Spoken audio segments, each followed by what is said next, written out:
So this is an event, a project, which is actually using the Bunker venue here. So that's where you'll be able to see what the venue that is being used, and which is a 3D venue. So which means when you click on customizing the lobby here, so within the venue editor, you'll be seeing the actual 3D panorama, right? So you can play around exactly like what the attendee will be seeing on their side here. So it's very similar to, is the same concept, right? Where you have the blocks on the left, you click on the block, you have the settings, etc. The only difference is that you cannot add more blocks. So in a way, 3D venues is a little bit restricted from that perspective. So each one of them and each live page will come with a predefined number of blocks. So this one has 1, 2, 3, 4, 5, right? If you go to the main stage, this one would have only 1, 2, 3, right? So that's one of the limitations. And then, of course, the next quote unquote restriction is that you cannot move them around, right? It's pretty fixed.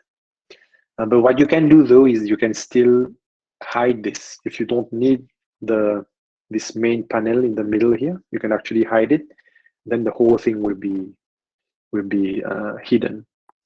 If let's say over here you don't need to have that panel, you can hide it, and then the whole thing will be gone, right? So you can actually do these things.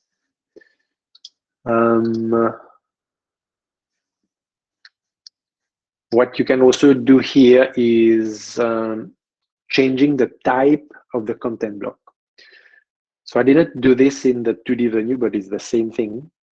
So let's say if you want to, let's say I go to the main stage.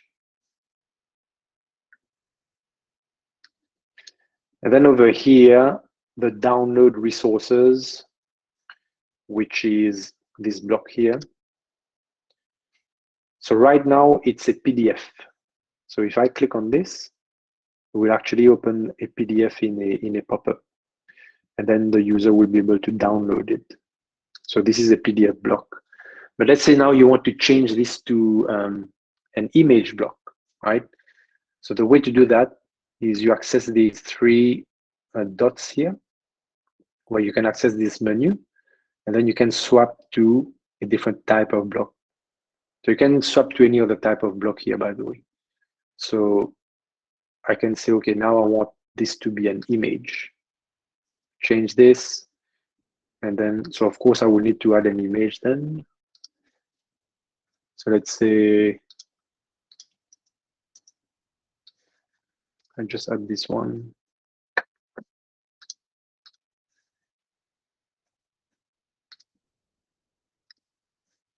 And I save it.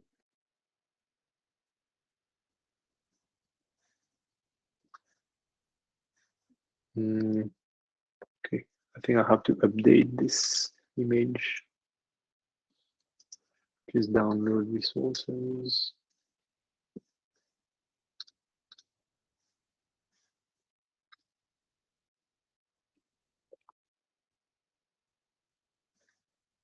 So now you have it here. And now when you click on it, you will actually open, this is an image, by the way. So you will open an image instead of the PDF just now.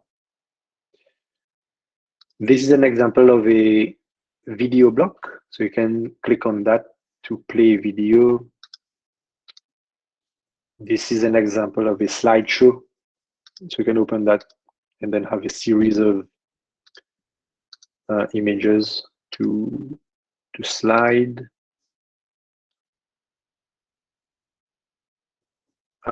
These images are what we call cover image, by the way. So each block can actually have a cover image, which then is displayed in the venue. So let's say, for example, this access the main stage block, which is a link, by the way.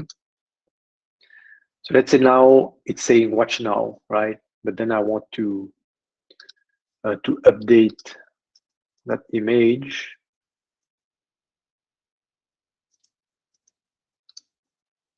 Then you can actually update the cover image.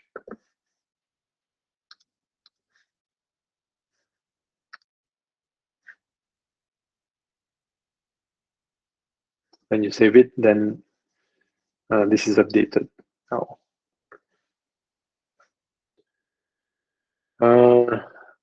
So the other thing to note on 3D live pages is that, so the blocks don't have, you know, the width, height settings, right? Because here, these are pretty much fixed.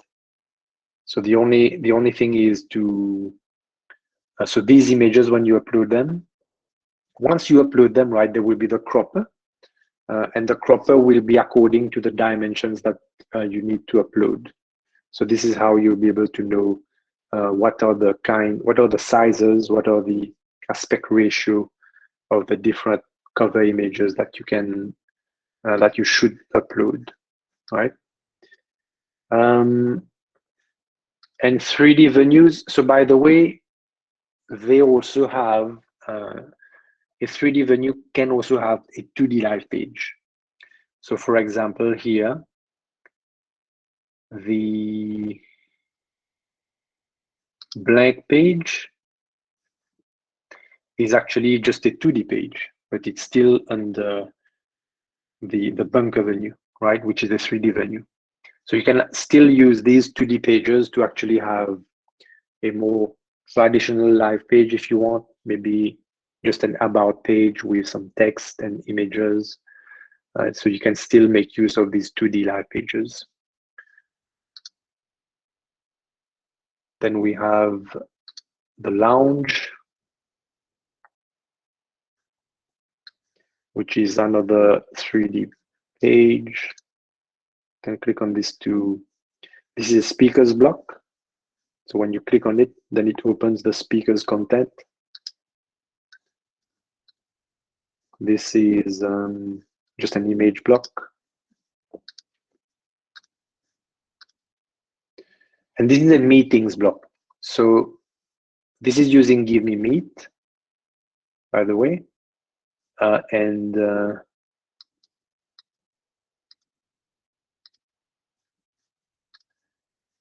this is what you can use to actually conduct meetings, pretty much like Zoom or Google Meet, right?